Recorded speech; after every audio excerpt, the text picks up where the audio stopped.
Trump का गाना सुनेगा, सुनेगा नेतन्याहू का गाना। देखिए, आधा मैं सुनाऊंगा, पूरा आप लोग करेंगे। बाप बेटे दोनों, कमेंट बॉक्स में आप लोग पूरा कर देना, क्योंकि इस वीडियो को, इस गाने को डिलीट करा दिया गया है और मैं भी यहां पर इस गाने को पूरा गा दूंगा तो हो सकता है कि हमारी इस वीडियो को भी डिलीट करा दिया जाए। इसलिए बाप बेटे दोनों, कमेंट बॉक्स में आप लोग इस गाने को पूरा कर दें, इसके आगे का। फिलहाल अल्लाह इज्जतदारों को इज्जत दे रहा है इस जंग के दौरान और जलील लोगों को और ज्यादा जलील कर रहा है। इज्जत और जिल्लत से जुड़ी चीजें अभी आपको आगे दिखाऊंगा, लेकिन पहले आपको कुछ तस्वीरें दिखाना चाहता हूं उस महाशक्ति की, जिस महाशक्ति को अपने हथियारों पर, अपने लड़ाकू विमानों पर बहुत ज्यादा घमंड है। आपकी स्क्रीन पर ये जो एक विमान दिखाई दे रहा है, इस विमान का नाम है E-3G sentry airborne early warning and control. America का ये एक ऐसा विमान है जो आसमान में उड़ते उड़ते भी रडार सिस्टम का काम करता है। मिडिल ईस्ट के अंदर अमेरिका के कई सारे रडार सिस्टम को ईरान की मिसाइलें तबाह कर चुकी हैं, तो अमेरिका ने अपने इसी विमान को मिडिल ईस्ट में तैनात कर दिया है। यह विमान आसमान में उड़ता है और सामने से आने वाले हमले की अर्ली वार्निंग देता है।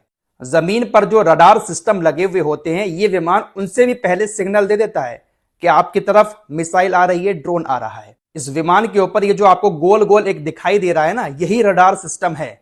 यही अर्ली वार्निंग देता है कि अमेरिका के सैनिकों की तरफ हमला आ रहा है और फिर सिग्नल मिलते ही अमेरिका के सैनिक उस हमले को रोकने की कोशिश में लग जाते हैं। अमेरिका ने सऊदी अरब के प्रिंस सुल्तान एयरबेस पर अपने इसी तरह के कई सारे विमान लाकर खड़े किए और वो इसलिए किए क्योंकि अमेरिका के जो जमीन पर रडार सिस्टम है वो पूरी तरह से ईरान ने तबाह कर दिए हैं। अब इनको सिग्नल नहीं मिल पा रहा था हमले का, इसलिए विमान लेकर आ गए, लेकिन ईरान ने इनको भी नहीं छोड़ा। जो विमान हमले का पता लगाता था उसी विमान पर हमला कर दिया। हमले के बाद तस्वीरें आपकी स्क्रीन पर हैं। कल आपको खबर बता चुका हूं कि प्रिंस सुल्तान एयरबेस पर ईरान ने बहुत सारी मिसाइलों से हमला किया, जो सऊदी अरब के अंदर अमेरिका का बेस बना हुआ है। बहुत बड़ा नुकसान अमेरिका को वहां पर हुआ है और सबसे बड़ा नुकसान इस विमान को हुआ है। हालत देखिए क्या हो गई इस विमान की। खासकर पीछे वाले एरिया को ही ईरान की मिसाइलों से निशाना बनाया गया है, जहां पर यह रडार सिस्टम लगा हुआ था। ईरान की मिसाइलों ने तकरीबन यहां पर खड़े हुए 3 विमानों को निशाना बनाया है और इसी हमले में तकरीबन 15 अमेरिकी सैनिक बुरी तरह से घायल भी हुए हैं। ईरान को ये लोग कम समझ रहे थे, लेकिन ईरान का निशाना एकदम सटीक उसी जगह पर लग रहा है जहां पर ईरान लगाना चाह रहा है। मिसाइलें ठीक उसी जगह पर जाकर गिरी हैं जहां पर ईरान मारना चाहता था। अमेरिका इस विमान को भी अपनी बहुत बड़ी ताकत मानता था, लेकिन इसको भी ईरान की मिसाइलों ने तहस नहस कर दिया। अमेरिका अपने लड़ाकू विमान F-35 के ऊपर भी बड़ा गुरूर करता था। अमेरिका का जो विमान वाहक पोत अब्राहम लिंकन है, उस पर भी बड़ा गुरूर था। कहता था कि चलता फिरता किला है, ये एक बहुत बड़ा एयरपोर्ट समुद्र के अंदर तैर रहा है। लेकिन ईरान की मिसाइलों ने चारों तरफ से उस पर भी हमला किया और उसको भी भागने पर मजबूर कर दिया। तो यहां पर दुनिया देख रही है कि इज्जत किसको दी जा रही है और जिल्लत किसके हिस्से में जा रही है। महाशक्ति अपने आप को कहने वाले ये लोग, आज इनकी हालत क्या हो गई है। इससे बड़ी जलालत और क्या होगी। चलिए अब एक और जलालत की तस्वीर आप लोगों को दिखाता हूं। कल पूरे अमेरिका के अंदर डोनाल्ड ट्रंप के खिलाफ विरोध प्रदर्शन हुए हैं और विरोध प्रदर्शन ऐसे नहीं हुए हैं कि इनकी कुर्सी छीन ली जाए। प्रदर्शन ऐसे हुए हैं जिसमें यह भी मांग की गई कि कुर्सी छीनकर तुरंत डोनाल्ड ट्रंप को गिरफ्तार किया जाए। यह जंग हमारी नहीं है, लेकिन डोनाल्ड ट्रंप ने मिडिल ईस्ट के अंदर जंग छेड़कर तमाम अमेरिकियों को परेशान कर रखा है। इस प्रोटेस्ट का नाम दिया गया था नो किंग प्रोटेस्ट। अमेरिका के Minneapolis, Philadelphia, Washington DC, Chicago, New York शहर, सैन डिएगो, बोस्टन, इन तमाम बड़े बड़े शहरों में लाखों की भीड़ सड़कों पर उतरकर नो किंग प्रोटेस्ट के तहत डोनाल्ड ट्रंप की गिरफ्तारी की मांग कर रही है। इससे बड़ी जलालत और क्या होगी कि अपने ही लोग अपने ही राष्ट्रपति की गिरफ्तारी की मांग कर रहे हैं। दूसरी तरफ नेतन्याहू के खिलाफ भी पूरे इजराइल के अंदर खतरनाक विरोध प्रदर्शन हुए हैं।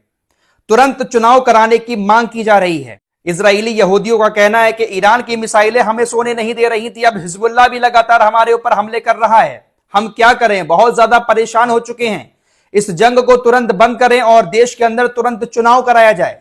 इजराइल के अंदर जब नेतन्याहू के खिलाफ विरोध प्रदर्शन बहुत ज्यादा भड़कने लगे, तो उसके बाद नेतन्याहू ने अपनी पुलिस को आगे करके बहुत सारे प्रदर्शनकारियों को गिरफ्तार भी करवा लिया। तो इसी तरह से ये लोग तानाशाही दिखाते हैं, इनके खिलाफ जो आवाजें उठती हैं उसको बल के दम पर दबाने की कोशिश करते हैं। लेकिन दुनिया देख रही है, इज्जतदारों को इज्जत मिल रही है और जलालत किसके हिस्से में जा रही है, आज पूरी दुनिया को पता चल चुका है। आज वक्त ऐसा है कि आप दुनिया के किसी भी शख्स से पूछेंगे कि मिडिल ईस्ट के जंग पर आप लोगों का क्या कहना है, तो उनकी तरफ से एक ही कमेंट आएगा कि ईरान बहुत अच्छा कर रहा है, ईरान डटकर सामना कर रहा है, अमेरिका और इजराइल को घुटने टेकने पर मजबूर कर रहा है। हर कोई सिर्फ और सिर्फ ईरान की तारीफ कर रहा है। दोस्तों एक और बड़ी खबर आपको बताऊं, यूक्रेन के राष्ट्रपति अपने आप को बहुत ज्यादा तुर्रम खां समझ रहे थे। यूक्रेन ने ईरान के शाहिद 136 ड्रोन को मारने के लिए अपने बहुत सारे एंटी ड्रोन मिडिल ईस्ट में भेजे। ईरान की तरफ से कहा गया है कि हमने दुबई के अंदर यूक्रेन के एंटी ड्रोन डिपो पर हमला किया, हमले में पूरा डिपो तबाह हो गया। यह वो डिपो बताया जा रहा है जहां पर यूक्रेन के एंटी ड्रोन आकर रखे गए थे, लेकिन ईरान ने उस डिपो पर ही हमला करके उन एंटी ड्रोन को खत्म कर दिया। अभी तक तो ऐसी खबर आई नहीं है कि यूक्रेन के किसी एंटी ड्रोन से शायद 136 ड्रोन को किसी भी अरबी देश ने मारा हो, लेकिन तुर्रम खां बहुत ज्यादा बन रहे हैं यूक्रेन के राष्ट्रपति ज़ेलेंस्की। उधर यमन के हुतीज ने आज दूसरे दिन भी अपने हमलों को जारी रखा हुआ है। कल 2 मिसाइलें और 1 ड्रोन से हमला किया था और आज सुबह के वक्त में भी ड्रोन और मिसाइलों का इस्तेमाल करके इजराइल की तरफ हमले शुरू कर दिए हैं। तो अब हुतीज भी खुलकर इस जंग में आ चुके हैं और अब रोजाना हुतीज की तरफ से भी शायद हमले किए जाएं। कुवैत रक्षा मंत्रालय की तरफ से बताया गया है कि पिछले 24 घंटे में हमारे एयरपोर्ट पर तकरीबन 15 ड्रोन अटैक हो चुके हैं। चुन चुनकर निशाना बना रहा है ईरान हर उस जगह को जिसका ताल्लुक कहीं ना कहीं अमेरिका और इजराइल से है। दोस्तों स्ट्रेट ऑफ हॉर्मुज बंद है, इसकी दिक्कत सऊदी अरब को भी हो रही है। सऊदी अरब किसी को तेल दे ही नहीं पा रहा है। सऊदी अरब ने एक पाइपलाइन बिछा रखी है समुद्र के अंदर पूरब से पश्चिम की तरफ, जो स्ट्रेट ऑफ हॉर्मुज को बाईपास करके निकलती है।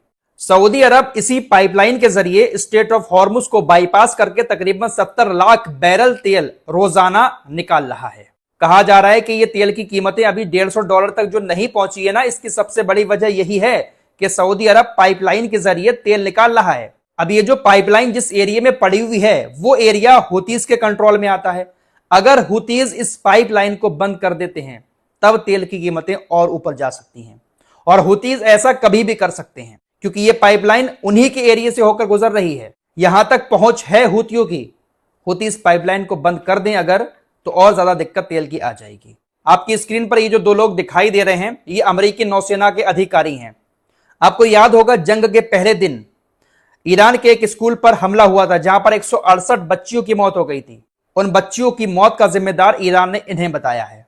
ईरान की तरफ से कहा गया है कि इन्हीं दोनों के इशारे पर तकरीबन 3 बार टॉमहॉक मिसाइल स्कूल पर दागी गई थी। खबर पाकिस्तान को लेकर आ रही है। ईरान की सरकार ने पाकिस्तान को 20 जहाज स्ट्रेट ऑफ हॉर्मुज से गुजारने की इजाजत दे दी है। रिपोर्ट्स के मुताबिक कल 1 घंटा तकरीबन पाकिस्तान के प्रधानमंत्री और ईरान के राष्ट्रपति के बीच बातचीत हुई थी, और ये बातचीत पाकिस्तान जो कर रहा है वो इसलिए कर रहा है क्योंकि बिचौलिया बनने की कोशिश कर रहा है पाकिस्तान कि हम अमेरिका से आपकी बातचीत कराएंगे। हो सकता है कि पाकिस्तान ने अपनी इन्हीं मीठी मीठी बातों में फंसकर अपने 20 जहाज गुजरवाने की इजाजत ले ली, तो पाकिस्तान का तेल अब आराम से स्ट्रेट ऑफ हॉर्मुज से गुजरेगा। फिलहाल इन सारी खबरों के बीच पिछले 24 घंटे में इजराइल ने ईरान के ऊपर हमले बहुत ज्यादा खतरनाक वाले किए हैं। बहुत बड़ा नुकसान ईरान को भी हुआ है। रिहायशी इलाकों में भी बहुत सारे हमले हुए हैं, बस्तियां तबाह हो चुकी हैं, बहुत सारे इंफ्रास्ट्रक्चर को भी नुकसान पहुंचाया है। इजराइल ने भयानक हमले किए हैं इजराइल ने पिछले 24 घंटे में ईरान के ऊपर, और यह कहा जा रहा है मीडिया की तरफ से कि यह हमले इजराइल की तरफ से इसलिए किए जा रहे हैं क्योंकि इजराइल नहीं चाहता है कि अमेरिका और ईरान के बीच किसी तरह की कोई बातचीत हो। इजराइल हमले करके बातचीत को खत्म करवाना चाह रहा है, इसलिए पिछले 24 घंटे में दोस्तों बहुत बुरे हमले हुए हैं ईरान के ऊपर। तस्वीरें सामने आ रही हैं, खबरें भी सामने आ रही हैं, बहुत बड़ी तबाही हो रही है ईरान के अंदर भी। ऐसा नहीं है कि ईरान अगर मार रहा है तो ईरान में कुछ नहीं हो रहा है, ईरान में भी बहुत बड़ी तबाही हो रही है। आप तो जानते ही हैं इनके पास कैसे कैसे हथियार हैं, और जब ऊपर से ये लोग गिराते होंगे तो कैसी तबाही होती होगी। भयानक हालात हैं ईरान के अंदर भी। फिलहाल ये जंग अभी जारी है, लेकिन कोई हारे कोई जीते, इज्जत और जिल्लत इस जंग में किसे मिल रही है आज पूरी दुनिया देख रही है। इस रिपोर्ट में इतना ही। कुछ और खबरों के साथ फिर हाजिर होऊंगा। अपना ख्याल रखिएगा। अल्लाह हाफ़िज़।